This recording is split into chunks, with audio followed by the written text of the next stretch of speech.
Pagi itu, Bu Siti sudah bersiap-siap, hendak berangkat menuju ke pasar, berjualan sayuran di sana. Lan, tolong ambilkan itu wortel yang ada di dalam. Iya Bu, jawab Wulan anaknya. Sesaat kemudian Wulan pun menghampiri ibunya yang ada di depan, dan wortel yang ada di dalam karung itu diletakkan di atas motor Tosa, motor roda 3. Kala itu Bu Siti berangkatnya bersama dengan Pak Wono, suaminya. Sedangkan Wulan di rumah beberes rumah, dan dia biasanya nanti siang yang akan bantu ibunya di pasar. Bu Siti dan Pak Wono sudah berjualan di pasar sudah lama, sejak Wulan masih kecil, dan dulu biasanya Wulan ikut ke lapak berjualan. Setelah kepergian kedua orang tuanya ke pasar dengan menggunakan Tosa, Wulan langsung bersih-bersih rumah. Singkatnya sekitar pukul 10 pagi, Wulan bergegas menuju ke pasar sendiri dengan menggunakan motor Supra punya bapaknya. Perjalanan menuju ke pasar cukup jauh, tapi itu sudah terbiasa bagi Wulan. Beberapa saat kemudian Wulan pun akhirnya sampai juga di pasar. Dan saat dia tiba di sana ternyata lapak orang tuanya itu sudah ramai sekali pembelinya. Wulan pun segera membantu melayani para ibu-ibu yang berdesakan di lapaknya Bu Siti. Semua ibu-ibu itu sudah menjadi langganannya di lapak Bu Siti, karena biasanya pelanggannya itu nantinya akan menjual lagi sayurannya, baik di rumah maupun dijual keliling. Di sisi lain, terlihat ada salah satu penjual sayuran yang ada di pojok pasar, dan itu merupakan tetangganya Bu Siti. Dia juga sama jualannya, tapi dagangannya itu selalu sepi. Bu Susi terlihat sedang duduk melamun sambil menatap ke arah lapaknya Bu Siti, sambil kipas-kipas karena hari itu cuacanya sangat panas sekali. Sembari di dalam hatinya itu sebenarnya dia merasakan iri karena melihat lapaknya Bu Siti setiap harinya itu selalu ramai, sementara lapak sayurannya itu sepi. Beberapa jam kemudian, akhirnya semua dagangannya Bu Siti itu habis ludes, terjual semuanya. Dan siang itu mereka bersiap-siap untuk pulang. Setelah semuanya sudah dibersihkan lapaknya, mereka berjalan melewati depan lapaknya Bu Susi ini. Mereka pun mencoba menyapa Bu Susi yang tengah duduk sambil kipas-kipas. Bu Susi pun meresponnya dengan senyuman ramah juga. "Mari Bu Susi, kita duluan ya," ucap Bu Siti. "Ya, mari silakan Bu." Saat Wulan dan Bu Siti berjalan menuju ke parkiran mengambil motor, mereka berpapasan dengan Yusuf, anaknya Bu Susi yang seumuran dengan Wulan. Sedangkan saat itu, Pak Wono sudah pulang lebih dulu karena dia harus ke depot sayuran untuk belanja yang nantinya akan dijual esok harinya lagi dengan membawa Tosa. Kala itu Bu Siti menyapa Yusuf lebih dulu yang baru datang hendak membantu ibunya. Wulan pun ikut senyum kepada Yusuf, karena memang Yusuf ini tadinya merantau, jadi mereka jarang ketemu, jadinya malu-malu. Setelahnya Wulan pun mengambil motornya di parkiran, sedangkan Yusuf beranjak ke lapak ibunya. Saat itu, Wulan memboncengkan Bu Siti, karena Pak Wono sudah pulang. Sesaat kemudian, Yusuf yang sudah sampai di lapak menemui ibunya, dan dia menanyakan soal Wulan. Karena saat tadi Yusuf menatap wajah Wulan yang cantik, dia langsung jatuh cinta gitu, suka, dan tertarik dengannya. "Bu, itu tadi Wulan ya? Kok aku pangling banget ya?" "Kenapa emangnya Sob? Cantik ya? Kamu suka sama dia?" tanya Bu Susi. Namun saat ditanya, Yusuf hanya senyum-senyum, tidak menjawab, karena saat itu juga tiba-tiba ada pembeli yang datang. Yusuf pun membantu ibunya melayani pembelinya itu. Karena setelah lapaknya Bu Siti tutup, biasanya lapak Bu Susi jadi ramai. Singkat cerita, hari berikutnya, Wulan ketemu lagi dengan Yusuf di depot sayur yang ternyata Bu Susi dan Bu Siti belanjanya di depot yang sama. Saat itu kebetulan, Wulan dan Yusuf yang belanja karena disuruh ibunya masing-masing. Hingga akhirnya, saat itu Yusuf dan Wulan ngobrol-ngobrol. Dan Yusuf sampai minta nomor handphonenya Wulan. Setelah semua belanjaannya sudah siap, mereka pun pulang kembali ke rumahnya masing-masing. Sesampainya di rumah, Yusuf langsung menghubungi Wulan. Dan Wulan pun merespon pesan yang dikirimkan Yusuf. Ternyata Diam-diam Yusuf sudah jatuh cinta kepada Wulan sejak kemarin mereka bertemu. Dan Yusuf mengajak Wulan minggu depan untuk jalan bareng. Wulan pun mengiyakan, walaupun sebenarnya dia itu malas. Karena Wulan tidak suka dengan Yusuf. Karena menurut ibunya, Yusuf ini anaknya berandal, apalagi saat merantau. Tapi dia tidak enak, akhirnya mau. Toh pikirnya hanya sekedar jalan-jalan saja. Pekan pun tiba, dan saat itu mereka pun janjian jalan berdua. Tapi ibunya mereka tidak tahu kalau mereka sedang jalan bareng. Mereka jalan ke taman kota, dan di sana mereka memesan bakso. Setelahnya Yusuf mengutarakan langsung rasa cintanya itu kepada Wulan. Kalau dia itu benar-benar jatuh cinta dengannya. Namun saat itu Wulan menolaknya karena menurutnya terlalu cepat. Apalagi mereka belum kenal satu sama lain. Yusuf pun memahami itu dan tidak memaksanya. Akhirnya saat itu mereka setelah makan memilih untuk pulang saja. Meskipun ditolak, Yusuf tidak menyerah. Dia tetap menghubungi Wulan, dan Wulan juga tetap merespon walaupun cuek. Suatu hari, Wulan dihampiri oleh seorang laki-laki dengan motornya. Dimas merupakan gebetannya Wulan yang selama ini sudah dekat. Dan saat itu ternyata Wulan baru saja menjalin hubungan dengan Dimas. Pagi itu Wulan di rumah sendirian, sedangkan Bu Sini dan Pak Wono sudah ada di pasar. Wulan hari itu udah bilang kepada Bu Siti kalau dia tidak bisa datang ke pasar. Dan saat itu juga, karena Yusuf rumahnya tetanggaan dengan Wulan, dia yang kebetulan keluar rumah hendak menuju ke pasar. Dia melihat Wulan di depan rumah bersama dengan laki-laki lain hendak pergi bersama. Hatinya Yusuf saat itu terasa hancur sekali. Melihat wanita yang dicintainya ternyata lebih memilih laki-laki lain. Setelah Wulan dan Dimas pergi, Yusuf baru melajukan motornya menuju ke pasar. Meskipun sebenarnya rasa semangatnya hari itu seakan musnah dan dia terasa lemas. Tapi dia harus tetap ke pasar untuk membantu ibunya. Akan tetapi, saat sedang di perjalanan menuju ke pasar, saat itu Yusuf memikirkan Wulan yang ternyata sudah ada laki-laki lain, dan itu membuatnya jadi melamun dan tidak fokus mengendari motornya. Hingga akhirnya dia oleng dan tidak melihat kalau di depan itu ada mobil yang terparkir di pinggir jalan. Pruak! Yusuf menabrak mobil itu hingga akhirnya dia terpental dari atas motor dan dia pingsan. Saat itu semua warga yang melihat langsung menghampiri untuk menolong Yusuf. Setelahnya, Yusuf pun langsung dibawa ke rumah sakit terdekat untuk mendapatkan penanganan. Sementara ada salah satu warga yang mengenal Yusuf langsung mengabari Bu Susi ke pasar kalau Yusuf mengalami kecelakaan. Dan saat itu Bu Susi yang dikabari soal anaknya kecelakaan langsung panik. Bahkan saat itu, Bu Susi tidak mempedulikan lapaknya dan dia langsung bergegas menuju ke rumah sakit. Setibanya di rumah sakit saat itu Yusuf belum sadar juga.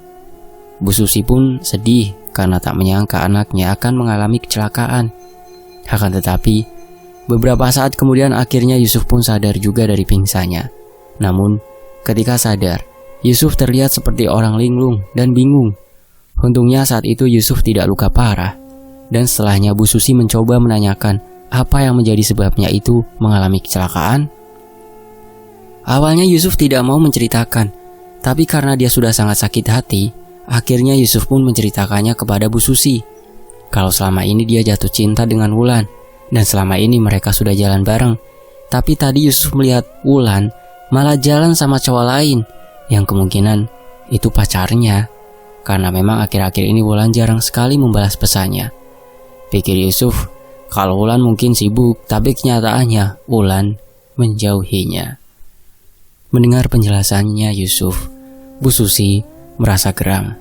Karena pasalnya Bu Susi juga sebenarnya selama ini benci dengan keluarganya Bu Siti karena saingan jualan sayuran di pasar. Dan itu membuat Bu Susi jadi semakin benci. Saat itu Bu Susi berbisik kepada Yusuf untuk membalaskan rasa sakit hatinya dan rasa irinya Bu Susi selama ini. Karena memang selama ini Bu Susi bersikap ramah kepada keluarganya Bu Siti, hanya pura-pura saja. Beberapa hari kemudian akhirnya Yusuf sudah dipulangkan ke rumah. Namun kakinya itu jalannya masih sakit karena kecelakaan kemarin itu. dan itu membuat Bu Susi tidak jualan di pasar karena harus menemani Yusuf yang sedang sakit. Sehari kemudian Yusuf sudah mendingan dan saat itu Bu Susi mengajak Yusuf pergi ke suatu tempat yang ada di daerah lain. Tempat itu Bu Susi ketahui dari temannya dulu yang sempat pergi ke sana karena ingin meminta penglarisan dagangan. Tapi kali ini Bu Susi pergi ke dukun yang sudah dia beritahu temannya itu bukan untuk melakukan penglarisan, melainkan dirinya hendak membalaskan rasa iri dan rasa sakit anaknya. Mereka berdua menuju ke dukun itu dengan menggunakan motor berboncengan karena Yusuf sudah agak mendingan. Namun, perjalanannya sangat pelan, asalkan sampai di tempatnya dan itu membuat mereka menempuh waktu yang lama. Beberapa jam kemudian, akhirnya mereka sampai juga di rumah dukun yang ada di sebuah perkomplekan elit. Namun saat itu mereka harus antri giliran terlebih dahulu, karena di depan rumahnya ternyata sudah ada beberapa pasien yang mengantri di sana. Dan dengan itu membuat mereka yakin kalau memang dukun itu cespleng, benar-benar jadab dan ampuh karena banyaknya orang yang berdatangan ke sana. Sekitar 2 jam mereka mengantri di sana dan waktu sudah sore menjelang malam hingga akhirnya giliran merekalah yang masuk menemui dukun itu. Saat itu mereka duduk di ruang tamu, tempat dukun menemui pasien-pasiennya. Setelahnya menemui Mbah Cokro, Bu Susi menjelaskan maksud kedatangannya ke sana. "Silahkan duduk," kata Mbah Cokro mempersilahkan. "Saya datang ke sini mau membuat seseorang menderita, Mbah. Karena anak saya sakit hati dengan wanita ini dan saya juga memang tidak suka dengan keluarganya," ucap Bu Susi. "Apakah kamu membawa syaratnya?" Bu Susi sudah mempersiapkan semuanya terlebih dahulu karena dia mendapatkan informasi dari kabar tabloid berita, yaitu tentang foto target yang akan dijadikan media untuk santet. Dan sudah dicetak oleh Bu Susi. Dia mendapatkan fotonya melalui foto di akun sosial medianya Yusuf. "Ini Mbah fotonya," kata Yusuf yang kemudian foto itu diberikan kepada Mbah Cokro. "Nanti malam akan saya lakukan ritualnya." Ritual akan dilakukan di malam Kamis Wage dan semua sudah dipersiapkan oleh Mbah Cokro. Singkat cerita, malamnya pun dilakukan ritual oleh Mbah Cokro. Bu Susi dan Yusuf benar-benar takut melihat ritual yang akan dilakukan oleh Mbah Cokro. Singkatnya ritual pun selesai. Dalam perjalanan pulang, mereka itu seakan-akan diikuti atau diawasi oleh sesosok makhluk yang tak kasat mata. Entah itu kodam atau suruhan dari Mbah Cokro atau sosok yang lain, karena mereka telah melakukan perjanjian dengan sosok untuk menyakiti seseorang yang dinamakan santet ini.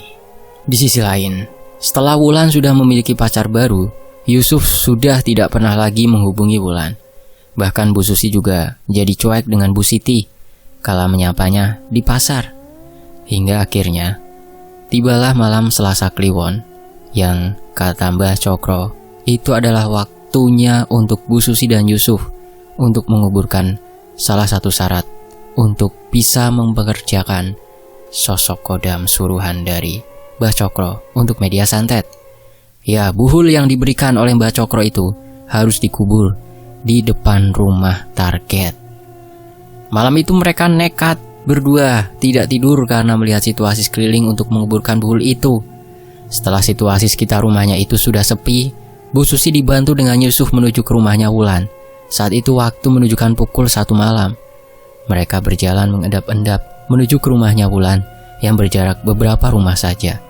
Yusuf pun melihat kondisi sekeliling karena takut ada orang yang melihat aksi yang akan mereka lakukan. Saat sudah terlihat aman, Yusuf yang langsung menggalikan tanahnya di depan halaman rumah Wulan. Setelah tanahnya itu berhasil digali, lanjut Bu Susi meletakkan buhulnya dan dikubur kembali. Yusuf melakukan itu dengan cepat karena takut ada orang yang melihat. Beberapa saat kemudian akhirnya selesai juga, dan segera mereka berdua pun terbirit-birit pulang ke rumah. Sementara di sisi lain, di dalam rumah, Wulan yang sedari tadi sudah tertidur lelap Tiba-tiba saja dia terbangun karena mendengar ada suara hujan deras, serta guruh guntur petir yang menyambar setelah Bu Susi dan Yusuf pulang ke rumah. Dan saat yang bersamaan saat itu Wulan kebelet buang air kecil. Akhirnya terpaksa dia pun bangkit menuju ke kamar mandi. Padahal sebenarnya dia malas, apalagi sudah tengah malam. Dan saat itu dalam kondisi hujan deras yang membuat malam itu mencekam. Tapi Wulan memberanikan dirinya menuju ke dalam kamar mandi. Saat di dalam kamar mandi, dia merasakan merinding. Bahkan di telinganya, dia merasakan seperti ada yang meniupnya, membuat dia menggelinjang.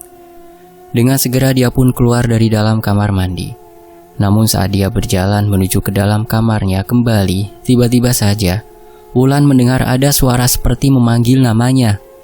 Sontak Wulan pun langsung mengedarkan pandangan mencari sumber suara berasal. Akan tetapi saat dia celingak-celinguk, tidak ada apa-apa. Yang membuatnya terkejut adalah dia melihat ada bayangan putih yang melintas. Akan tetapi dia tidak terlalu menghiraukannya. Dia pun melanjutkan perjalanannya menuju ke kamar. Akan tetapi tiba-tiba saja terdengar suara guruh guntur petir membuatnya terlonjak kaget. Dan bersamaan dengan suara petir, ada foto keluarganya yang ada di ruang tengah itu jatuh saat Wulan lewat di ruang tengah. Prak! Dan itu membuat Wulan kaget serta bertanya-tanya, karena kenapa tiba-tiba saja foto keluarganya itu jatuh dan pecah? Akhirnya karena takut nanti pecahan kacanya itu mengenai kaki, malam itu juga Wulan langsung membersihkan serpihan kacanya. Sapunya di belakang rumah lagi, gumamnya sambil menarik nafas, yang artinya Wulan harus beranjak ke belakang rumah tengah malam dalam keadaan gelap. Di belakang rumah samar-samar Wulan melihat di kebun belakangnya itu ada orang di sana yang sedang memandanginya. Akhirnya Wulan pun menatap ke arahnya. Akan tetapi setelahnya, anehnya orang yang ada di sana tanpa menggunakan payung itu menghilang seketika. Hal itu membuat Wulan mengucek kedua matanya karena takutnya salah lihat. Mungkin perasaan aku kali aja ya, lagian masih ngantuk, batinnya. Wulan pun kembali masuk ke dalam rumah untuk membersihkan pecahan kacanya itu. Saat dia sedang menyapu pecahan kaca, tiba-tiba saja dia dikejutkan dengan bayangan putih lagi yang melintas di sampingnya, membuatnya merinding dan segera Wulan buru-buru menyelesaikannya. Lalu dia pun kembali lagi masuk ke dalam kamar. Keesokan paginya, Wulan keluar rumah menikmati udara segar di pagi hari setelah semalam diguyur hujan, dan pagi itu membuat hawa dingin. Saat itu Wulan duduk di depan teras rumahnya mengenakan jaket tebal untuk mengusir rasa dinginnya yang kemudian dihampiri oleh Bu Siti. "Kamu mau sarapan apa, Lan?" tanya Bu Siti. Apa ya Bu, aku mau bubur ayam aja deh." "Ya udah, nanti nunggu tukang bubur lewat," jawab ibunya. Akhirnya saat itu mereka menunggu di depan teras sambil ngobrol-ngobrol. Wulan menceritakan kejadian semalam kepada Bu Siti. Karena mungkin semalam Bu Siti dan Pak Wono tidak mendengar bingkai pecah, apalagi diguyur suara hujan deras.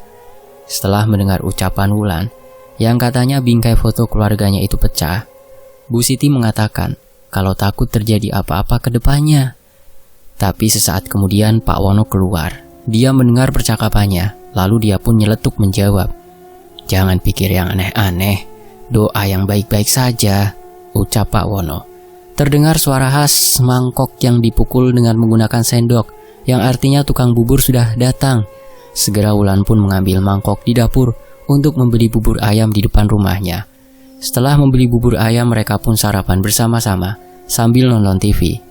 Pagi itu Bu Siti tidak berangkat ke pasar karena malas, apalagi hujan pasti di pasar, dan itu pasti becek dan sepi. Biasanya ibu-ibu malas ke pasar. Akhirnya hari itu mereka kumpul di rumah, libur. Di hari berikutnya, tepat malam hari saat itu Wulan sedang tidur, dia tiba-tiba mendapati mimpi buruk. Di dalam mimpinya itu, dia melihat ada sosok pocong yang berada di lapak sayuran ibunya. Kebetulan Wulan sedang membantu ibunya, dan bahkan yang membuatnya terkejut, sosok itu meludahi semua sayurannya Bu Siti. Namun sesaat kemudian, Wulan terlonjak bangun kala kakinya itu tersenggol oleh Pak Wono yang lewat. Karena saat itu Wulan ketiduran di ruang tengah saat sedang nonton TV. Setelahnya Wulan duduk dan melamun memikirkan apa maksud dari mimpinya itu. "Kamu kenapa, Lan?" tanya Bu Siti. "Gak apa-apa, Bu," jawabnya. Kemudian Wulan beranjak bangkit menuju ke dalam kamar, melanjutkan tidurnya karena masih ngantuk sekali. Tengah malam, suasana rumahnya sudah sepi karena semua sudah tidur semuanya. Saat sedang tidur malam itu, Bu Siti bermimpi buruk. Saat itu, bermimpi berada di sebuah hutan yang sepi sekali. Dan sesaat kemudian dirinya dikejutkan dengan sosok anjing yang menggonggong. Dan anjing itu mengejarnya. Membuat Bu Siti saat itu lari terbirit-birit dikejar sosok itu. Dia benar-benar ketakutan sekali. Dan bahkan karena dia tidak bisa lari lagi, karena ngos-ngosan dikejar anjing itu, Bu Siti pun istirahat di bawah pohon. Yang kemudian ternyata anjing itu mendekatinya dan hampir menerkamnya. Sontak saat itu Bu Siti pun terlonjak bangun dari tidurnya. Nafasnya terasa tidak beraturan sekali, dengan keringat yang membasahi tubuhnya. Bu Siti mencoba mengatur nafasnya yang tidak beraturan itu, dan selanjutnya dia pun lanjut untuk tidur lagi, karena masih tengah malam dan masih ngantuk sekali. Singkat cerita, suatu ketika Bu Siti merasakan sakit yang teramat pada kepalanya, karena sudah tidak bisa menahan rasa sakitnya itu. "Aduh, sakit!" rintihnya di dalam kamar. Pak Wono yang saat itu mendengar langsung menuju ke kamar untuk melihat apa yang sebenarnya terjadi. Terlihat Bu Siti sedang memegangi kepalanya dengan kuat. "Bu, kenapa? Kok kesakitan begitu?" tanya suaminya. "Kepala ibu pusing sekali, Pak. Rasanya berat," jawab Bu Siti. "Ya sudah, kita ke Bu Mantri sekarang yuk," ucap Pak Wono. Suaminya langsung memapa Bu Siti menuju ke depan ke motornya untuk segera pergi ke puskesmas. Sementara saat itu Wulan sedang tidak ada di rumah karena dia sedang pergi bersama dengan Dimas, entah kemana, belum pulang. Pak Wono dan Bu Siti menuju ke puskesmas yang lumayan jauh. Beberapa saat kemudian mereka pun akhirnya sampai juga. Segera saat itu Bu Siti langsung menemui mantri jaga piket untuk diperiksakan kondisinya. Saat dicek, tensinya Bu Siti benar-benar sangat tinggi. Dengan tensi yang sangat tinggi, bisa pecah pembuluh darahnya. Hingga akhirnya dokter memberikan obat penurun darah dan juga vitamin untuk Bu Siti. Saat itu, setelah diperiksakan, mereka pun segera pulang ke rumah. Setibanya di rumah, Bu Siti langsung istirahat. Sesaat kemudian Wulan pun baru pulang, diantarkan oleh Dimas. Akan tetapi saat itu Dimas langsung pulang karena sudah sore. Dan sesampainya di rumah, Wulan kaget saat melihat ibunya yang terbaring sakit. Pak Wono pun menjelaskan kepada Wulan kalau Bu Siti darahnya tinggi. Beberapa hari kemudian Bu Siti berbelanja ke depot kembali untuk kebutuhan lapak sayurnya, karena dia sudah mendingan dan sudah tidak pusing lagi. Karena saat itu Pak Wono ada urusan kerjaannya. Pak Wono selain membantu Bu Siti jualan di pasar, dia juga bekerja di kantor kecamatan. Sedangkan Wulan sebelumnya sudah menawarkan untuk mengantar ibunya itu ke depot sayur. Tapi dia menolak, akhirnya Wulan jaga di rumah. Bu Siti terlihat masih kuat untuk mencoba bawa sayur-sayur belanjaannya yang bertumpuk-tumpuk. Dengan menggunakan sepeda motornya, perjalanan yang cukup jauh dengan jarak sejauh 15 km. Namun Bu Siti bisa membawa kardus tumpukan itu sampai di rumahnya. Malam pun tiba. Wulan juga tiba-tiba saja merasakan pusing sekali.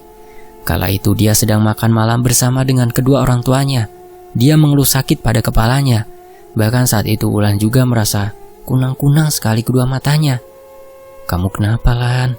"Nggak tahu, Bu. Kepalaku kok sakit banget." Buar. Sesaat kemudian mereka dikejutkan dengan suara ledakan yang sangat keras sekali, membuat mereka semua terlonjak. Tapi saat itu, mereka tidak terlalu menghiraukan dengan suara ledakan itu. Tiba-tiba terdengar ada suara yang mengetuk pintu. Dengan segera Wulan beranjak bangun menuju ke depan. "Biar aku saja yang bukain pintunya, Pak, Bu." "Kamu yakin? Katanya masih pusing." "Udah nggak apa-apa." Dengan berjalan perlahan-lahan karena tubuhnya masih terasa lemes, Wulan ke depan. Saat pintunya dibuka oleh Wulan, ternyata di depan pintu tidak ada siapa-siapa. Wulan pun menutup kembali pintunya, dan saat dia beranjak ke kamar, kepalanya terasa pusing sekali bahkan berkunang-kunang, Saat itu juga dia mengeluarkan darah dari hidungnya karena tidak kuat berjalan dan kepalanya terasa berat. Akhirnya dia pun ambruk di ruang tamu. Bu Siti dan Pak Wono curiga karena Wulan tidak kembali-kembali dan mereka pun langsung menyusul ke depan ruang tamu. Dan betapa terkejutnya mereka melihat Wulan sudah terkapar di lantai ruang tamu. Segera Pak Wono dan Bu Siti menggotong tubuh Wulan menuju ke dalam kamar. Tiba-tiba saja, malam itu hujan deras kembali mengguyur, membuat suasana malam itu berbeda dengan kepanikan Wulan yang pingsan. Hujan semakin deras disertai dengan petir yang menyambar dan guruh guntur terdengar mencekam. Pagi pun tiba, Wulan sudah tersadar dengan wajah yang memucat pasi dan tubuh sangat lemas tak berdaya. Bu Siti dengan segera membuatkan teh hangat untuk Wulan. "Ini Lan, minum dulu teh hangatnya," ucap Bu Siti. Wulan langsung meneguk teh hangat tersebut dengan perlahan-lahan hingga tinggal setengah gelas. "Kepala aku pusing banget, Bu. Perut juga sakit, terasa seperti ditusuk-tusuk. Nggak karuan sekali rasanya," ucap Wulan seketika.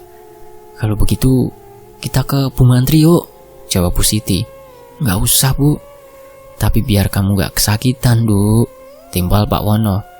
"Nggak usah, Pak, Bu. Mending beliin puyer cap 16 aja." "Ya udah, Bapak pergi ke warung dulu ya." Begitu Pak Wono dengan motornya menuju ke warung untuk membelikan obat. Beberapa saat kemudian obat pun datang dan langsung ditenggak Wulan.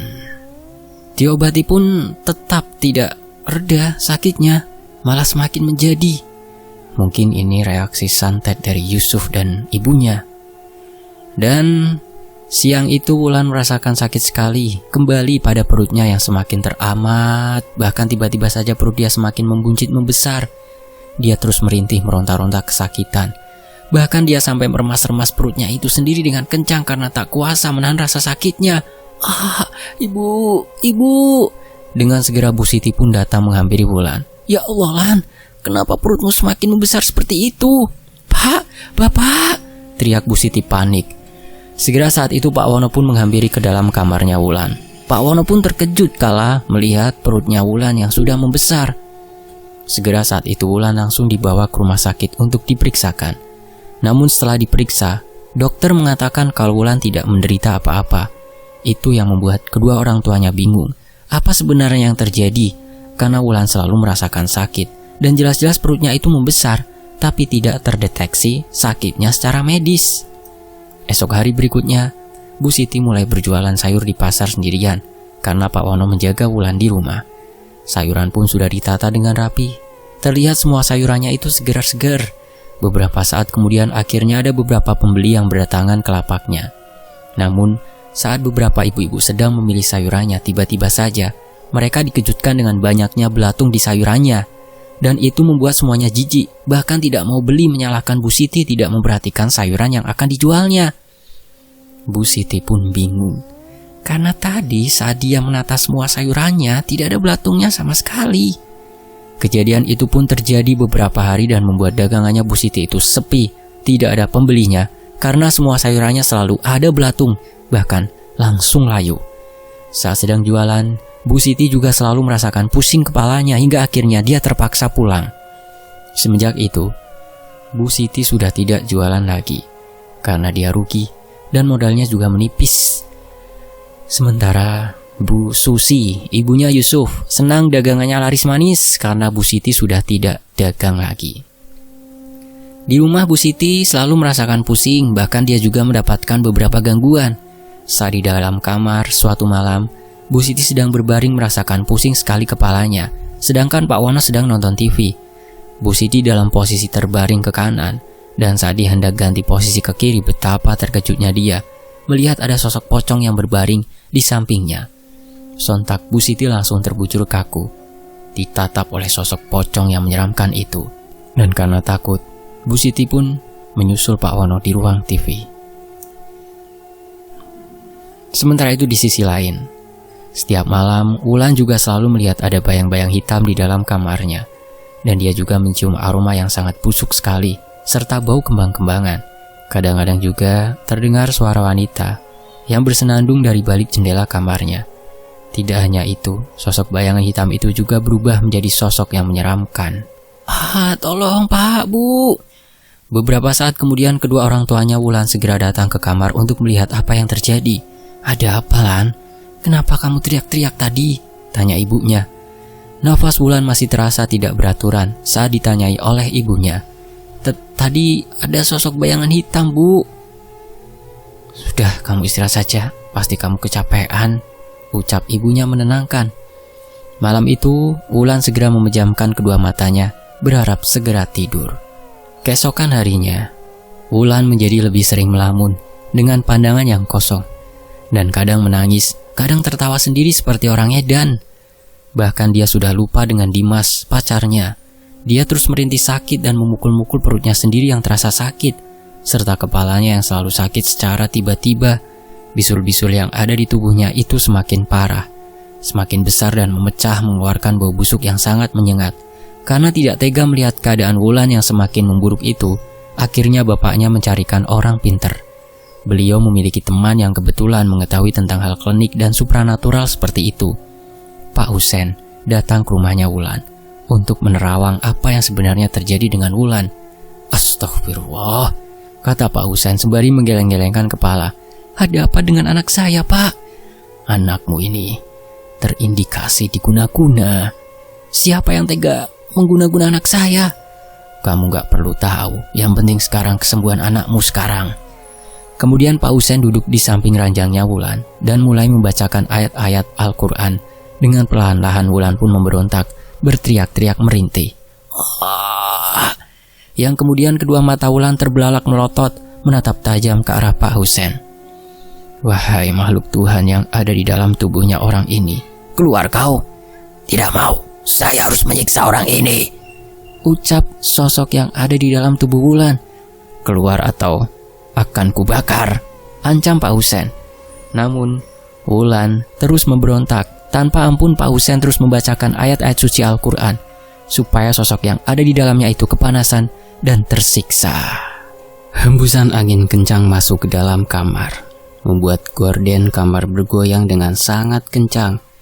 Dan perlahan-lahan kaca lemari retak dengan sendirinya, membuat kedua orang tua Wulan yang menyaksikan itu merinding hebat.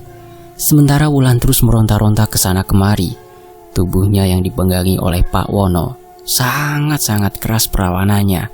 Perutnya Wulan semakin membesar seperti akan meluluh lantah isi yang ada di dalam perutnya itu. Pak Husen terus membacakan doa-doa hingga tubuhnya sampai bercucuran keringat karena bertarung dengan sosok yang ada di dalam tubuh Wulan. Sekujur tubuh Wulan yang penuh dengan bisul itu memecah dan menjijikannya. Keluar dari bisulnya itu cacing-cacing yang baunya membusuk. Karena tak kuat dengan bau busuknya itu, akhirnya Pak Wono melepaskan genggamannya pada tubuh Wulan. Dan beberapa saat kemudian Pak Husen memegangi perut Wulan yang semakin membesar. Tolong siapkan telur, ucap Pak Husen. Ibunya Wulan dengan segera beranjak ke dapur untuk mengambilkan telur. Beberapa saat kemudian ibunya pun kembali membawakan telur. Kemudian telur tersebut dioleskan oleh Pak Husen pada perut Wulan yang semakin membesar dengan terus membacakan doa-doa. Setelah selesai mengoleskan telur tersebut pada perutnya Wulan, kemudian perlahan-lahan perut Wulan mulai kempes.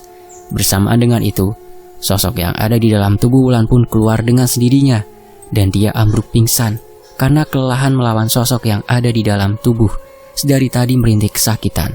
Dan benda media telur tersebut langsung dilempar, dipecahkan oleh Pak Husen. Prak! Semua yang ada di dalam kamar ngeri melihat isi di dalam telurnya itu ternyata belatung yang banyak sekali jumlahnya, serta baunya yang sangat membusuk. Astagfirullah, Wulan telah disantet seseorang, dan santet ini yang akan membuat si target menderita sakit dan perlahan-lahan mati, kata Pak Husen. Siapa yang tega melakukan ini, Pak? Tanya Bu Wulan. Kalian tidak perlu tahu, yang penting sekarang dia sudah membaik dari sebelumnya. Tapi yang jelas sudah saya kembalikan ke pelakunya. Dan tunggu saja nanti beberapa hari ke depan, karena pelakunya akan mengalami hal yang sama yang diderita oleh Wulan dan ibu dulu, imbuhnya. Singkat cerita, beberapa saat kemudian Wulan pun tersadar.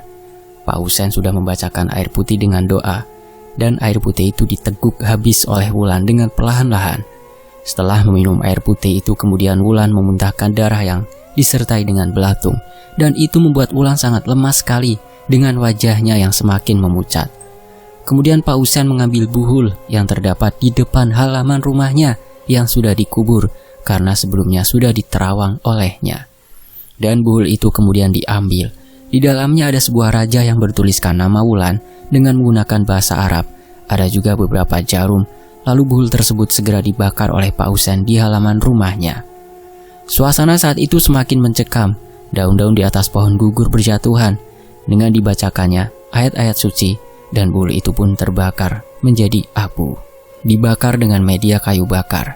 Setelah itu, Pak Husen memberitahu cara untuk menangkal ilmu hitam pada diri Wulan dan rumahnya. Siapkan 3 daun sirih yang satu tumbuk, lalu diletakkan di dalam air yang digunakan untuk mandi. Yang satunya lagi tumbuk dan campur dengan air, lalu diciprat-cipratkan ke seluruh sudut rumah, dan sisanya direbus airnya. Diminum, kata Pak Husen. Kamu juga harus bertobat, mendekatkan diri kepada Allah, agar selalu dalam lindungannya, karena itulah benteng terkuat perlindungan yang sempurna, imbuhnya. Dengan segera Bu Siti menyiapkan 3 daun sirih yang ditumbuk, dan singkatnya langsung dilakukan. Beberapa saat kemudian Pak Husen pun pamitan untuk pulang. Tidak lupa Bu Siti dan Pak Wono mengucapkan terima kasih. Seminggu kemudian Bu Siti sudah mulai kembali jualan lagi bersama dengan Wulan yang membantunya. Namun hari itu tidak terlihat lapak sayurannya Bu Susi dan juga Yusuf. Mereka tidak kelihatan. Itu membuat Bu Siti dan Wulan menanyakan kepada pedagang yang lain yang ada di sana. Bu, itu lapaknya Bu Susi kok nggak jualan, kenapa ya? Tanya Bu Siti. Saya juga nggak tahu Bu, sudah seminggu loh nggak jualan. Memang Bu Siti dan Wulan tetanggaan dengan Bu Susi dan Yusuf, tapi mereka tidak tahu kabarnya. Mereka berdua, karena selama ini semenjak Wulan sakit kemarin, keluarganya Bu Siti hanya di rumah saja. Dan hal itu membuat Bu Siti mungkin nanti akan mencoba menanyakan kepada tetangga yang lain kalau sudah di rumah. Hari itu, lapak sayurannya Bu Siti ramai pembeli, dan pelanggannya sudah lama tidak belanja di lapaknya karena masalah sayurannya yang banyak belatungnya itu akhirnya kembali. Karena sekarang sayurannya itu sudah kembali segar seperti dulu lagi, Wulan pun membantu melayani para pembelinya. Sore harinya, saat Bu Siti sedang nyapu halaman rumahnya, tiba-tiba ada salah satu tetangganya yang menyapa Bu Siti. Dan kebetulan saat itu, Bu Siti pun menanyakan kepadanya soal Bu Susi dan Yusuf. Ternyata kata tetangganya itu, Bu Susi dan Yusuf menderita sakit sudah seminggu. Yusuf dan Bu Susi perutnya membesar. Itu yang membuat mereka tidak kelihatan, hanya di rumah saja. Dan katanya juga setiap hari mereka merintih kesakitan. Bahkan kata tetangganya itu, mereka sering teriak-teriak tidak jelas. Sebulan kemudian, akhirnya Wulan pun melangsungkan pernikahan dengan Dimas. Bu Siti dan Pak Wono ikut bahagia karena melihat anaknya bahagia dengan pilihannya. Dan kisah ini pun selesai. Semoga kita selalu dalam lindungan Allah Subhanahu wa Ta'ala dan dijauhkan dari hal-hal demikian. Pertebal iman kita, perbanyak ibadah. Semoga kita diistiqomahkan, konsisten ya tentunya. Dan jangan pernah berniat untuk menggunakan ilmu hitam, karena itu perbuatan yang sangat dibenci Allah Subhanahu wa Ta'ala. Semoga terhibur semua teman-teman. Tony FS pamit. Sampai jumpa di kisah lainnya. Wassalamualaikum. Alhamdulillah.